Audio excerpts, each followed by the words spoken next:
क्या आपको मालूम है advocate, senior advocate, barrister, lawyer, AOR का फुल फॉर्म क्या होता है और ये सारे के सारे टर्म्स क्या है? क्या इसमें कोई डिफरेंस है या कोई इसमें सिमिलैरिटी है या कुछ भी नहीं है, सब ऐसे ही है?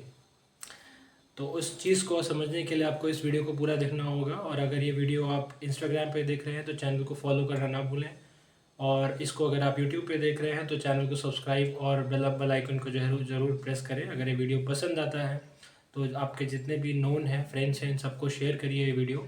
और आज के इस वीडियो में मैं आपको बताने जा रहा हूँ कि एडवोकेट किसे कहते हैं, lawyer, barrister, advocate on record, senior advocate, इन सब में क्या डिफरेंस होता है। तो बने रहिए मेरे साथ। स्टार्ट करते हैं आज की वीडियो। और सबसे पहले हम बात करेंगे कि लॉयर और बैरिस्टर में क्या डिफरेंस है, इन दोनों में क्या कोई सिमिलैरिटी है या कोई डिफरेंस है या क्या है। बाकी चीज़ें हम बाद में देखेंगे। सबसे पहले हम बात करेंगे लॉयर की। तो भाई लॉयर वो होता है जिसने इंडिया में रह के एक लॉ ग्रेजुएशन किया हो, लॉ की डिग्री किसी रिकॉग्नाइज यूनिवर्सिटी से लिया हो, ठीक है ना, समझिएगा, लॉ ग्रेजुएशन किया हो, लॉ में ग्रेजुएशन किया हो, जैसे मान लीजिए एलएलबी है, 3 ईयर 5 ईयर का हो सकता है, या एलएलएम किया हो। अभी उसने अपने आप को इनरोल नहीं कराया है, कहाँ पर? बार में। बार का मतलब BCI, bar council of India में अभी उसका रजिस्ट्रेशन नहीं हुआ है, तो इसलिए उसको हम लॉयर कह देंगे। जो लॉयर होता है ये कभी भी कोर्ट में अपने आप को अपने क्लाइंट को जो है वो रिप्रेजेंट नहीं कर सकता है। इसके पास प्रैक्टिस करने की अथॉरिटी नहीं होती है। क्यों? क्योंकि अभी इनरोल्ड नहीं हुआ है, कहाँ पर? बीसीआई में। तो इसको हम लॉयर कहेंगे। अब हम बात करें बैरिस्टर की। इनमें डिफरेंस क्या है? तो डिफरेंस इतना है कि जो बैरिस्टर होता है, बैरिस्टर वो लोग होते हैं जिन्होंने अपनी लॉ की डिग्री इंग्लैंड से किया होता है, जिन्होंने अपना लॉ, उनको हम कहते हैं बैरिस्टर। जैसे एग्जाम्पल के तौर पे मैं महात्मा गांधी जी की अगर बात करूं, सरदार पटेल जी की बात करूं, तो ये लोग इंग्लैंड से पढ़ के आए थे लॉ, तो ये बैरिस्टर कहलाए जाएंगे। अब इसमें सिमिलैरिटी क्या है? देखिए डिफरेंस तो ये होगा कि यहाँ पे बैरिस्टर उनको कहते हैं जो इंग्लैंड से पढ़ के आए हैं लॉ। लॉयर कौन होता है? जो इसने इंडिया में ही रह के लॉ की ग्रेजुएशन किया हुआ है, लॉ में डिग्री उसको मिली हुई है, तो वो लॉयर कहलाया जाएगा। बैरिस्टर जो इंग्लैंड से पढ़ के आया है लॉ। सिमिलैरिटी क्या है? सिमिलैरिटी ये है कि दोनों के दोनों, जैसे मैंने बताया, लॉयर जो होता है उसके पास ये अथॉरिटी नहीं रहती है कि वो अपने क्लाइंट को रिप्रेजेंट करे किसी भी कोर्ट ऑफ लॉ में। उसी तरीके से बैरिस्टर जो होता है वो भी परमिटेड नहीं होता है कि वो अपने क्लाइंट को रिप्रेजेंट करे किसी भी न्यायालय के अंदर, किसी भी कोर्ट के अंदर। ये सिमिलैरिटी है। तो समझिएगा इस चीज़ को कि बैरिस्टर और लॉयर जो दोनों होते हैं, डिफरेंस इतना है कि एक ने, बैरिस्टर ने जो होता है वो इंग्लैंड से पढ़ के आता है लॉ, और लॉयर जो होता है वो इंडिया में ही रह के पढ़ाई करता है लॉ की। और दोनों के पास जो है अभी एनरोलमेंट नहीं है किस चीज़ का? बार काउंसिल ऑफ इंडिया का।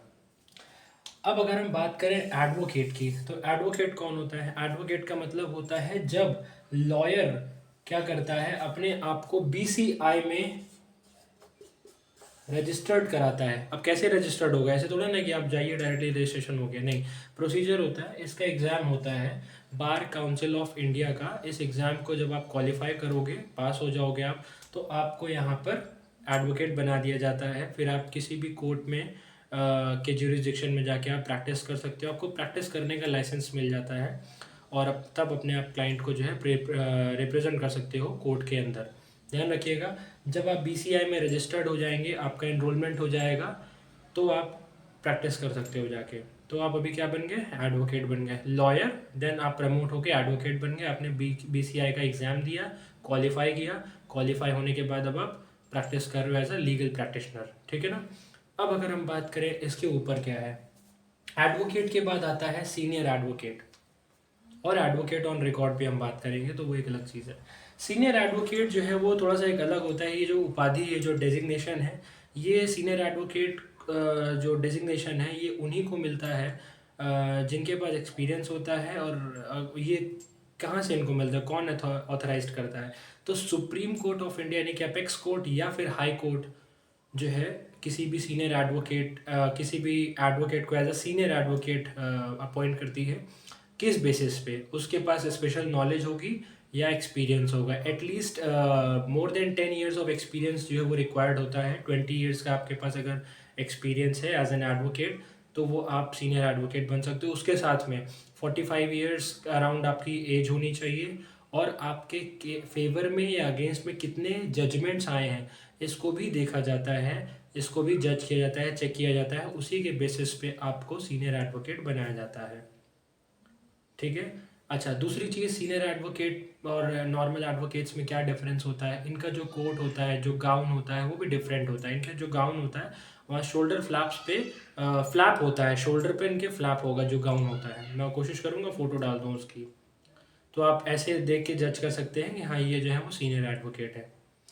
अब अगर हम बात करें कि भाई AOR किसे कहते हैं, हो सकता है बहुत से लोगों ने SC AOR सुना हो। SC का मतलब supreme court of India, AOR ये एग्ज़ाम भी होता है।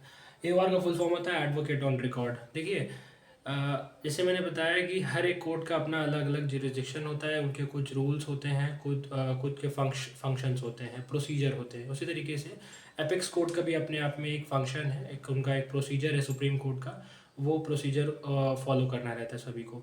तो ऐसा नहीं है कि हर कोई जाके सुप्रीम कोर्ट में जो है वकालतनामा फाइल कर सकता है और ये सारी कोई क्लाइंट को रिप्रेजेंट कर सकता है। तो उसका एक प्रोसीजर ये है कि अगर आपको सुप्रीम कोर्ट में एज एन AOR बनना है तो उसके लिए सबसे पहले क्या एलिजिबिलिटी चाहिए वो मैं बता दूं कि आपको सुप्रीम कोर्ट ऑफ इंडिया का AOR एग्ज़ाम क्वालिफाई करना होगा।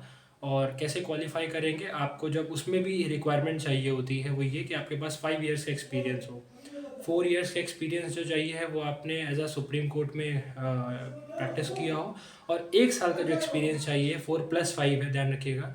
तो 1 साल का जो एक्सपीरियंस चाहिए है वो है कि आप किसी AOR के अंडर में आपने प्रैक्टिस किया हो, और जिस AOR के अंडर में आप प्रैक्टिस करेंगे उस AOR के पास एटलीस्ट 10 ईयर्स का एक्सपीरियंस होना चाहिए सुप्रीम कोर्ट का। तब आप एग्ज़ाम में अपने आपको क्वालिफाई, अगर आप हो जाते हैं AOR के एग्ज़ाम में, तो आप एडवोकेट ऑन रिकॉर्ड बनते हैं। तो इसका इतना सा काम है AOR का कि ये जितना भी जो केस की ड्राफ्टिंग होती है, एप्लीकेशन होती है, एफिडेविट होता है या वकालतनामा होता है, ये सारी चीज़ें जो है AOR ही करता है।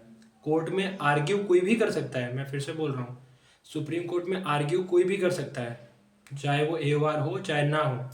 लेकिन जब हम ड्राफ्टिंग की बात करते हैं या पिटिशन की बात करते हैं या एफिडेविट, एप्लीकेशन, वकालतनामा, इन सब चीज़ों की बात करते हैं, तो इसमें जो है AOR का होना मैंडेटरी है। ये सुप्रीम कोर्ट की रूलिंग है, मतलब उनका एक अपना प्रोसीजर है ये चीज़।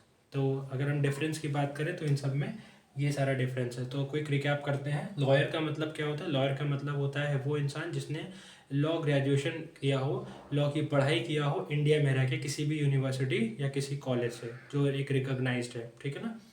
और दूसरी चीज़ अगर हम बात करें बैरिस्टर, तो बैरिस्टर भी क्या होता है, एक लॉ ग्रेजुएट होता है जिसने अपनी लॉ की डिग्री इंग्लैंड से किया हो, लॉ इंग्लैंड से पढ़ के आया हो, उसके पास भी कोई अथॉरिटी या इनरोलमेंट या अभी लाइसेंस नहीं, उसको नहीं मिला है कि वो अपने क्लाइंट को रिप्रेजेंट कर सके कोर्ट के अंदर।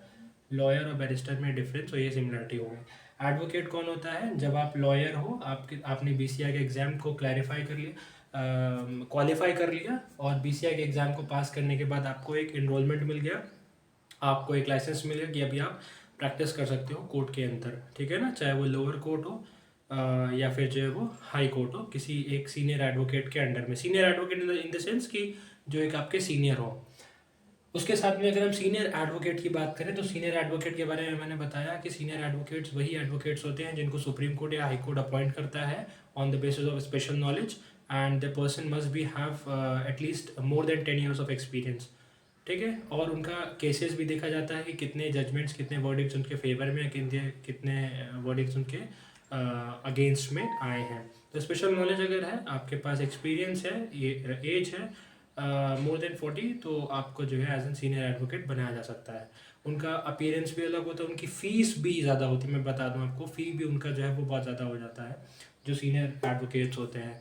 AOR की बात मैंने किया। AOR जो है एडवोकेट ऑन रिकॉर्ड, ये पिटिशन, एप्लीकेशन, एफिडेविट, ये सारी चीज़ें जो ये फाइल करने का काम करते हैं। और ये एक मैंडेटरी होता है कि आपके पास AOR का अपने एग्ज़ाम को क्वालिफाई किया हो सुप्रीम कोर्ट के, तभी आप एडवोकेट ऑन रिकॉर्ड जो है वो बन पाते हैं। अदरवाइज़ आर्ग्यूमेंट वगैरह जो है वो कोर्ट में कोई भी कर सकता है। और इसको क्वालिफाई करने के लिए भी आपके पास 5 ईयर्स एक्सपीरियंस होना चाहिए। 4 ईयर्स आपने प्रैक्टिस किया हो, 1 ईयर आपने जो है किसी AOR के अंडर में प्रैक्टिस किया हो। वो AOR जो है एटलीस्ट ऑलमोस्ट 10 ईयर्स एक्सपीरियंस उनके पास होना बहुत ज़रूरी है। तो ये पूरा मैंने आपको डिफरेंस बताया, और नेक्स्ट वीडियो में भी आगे मैं इससे रिलेटेड ही बात करूँगा। तब तक के लिए बने रहिए। और अगर ये वीडियो पसंद आता है तो उसको लाइक, शेयर, सब्सक्राइब, और इंस्टा पे देख रहे हो तो फॉलो ज़रूर करिएगा। Thank you so much.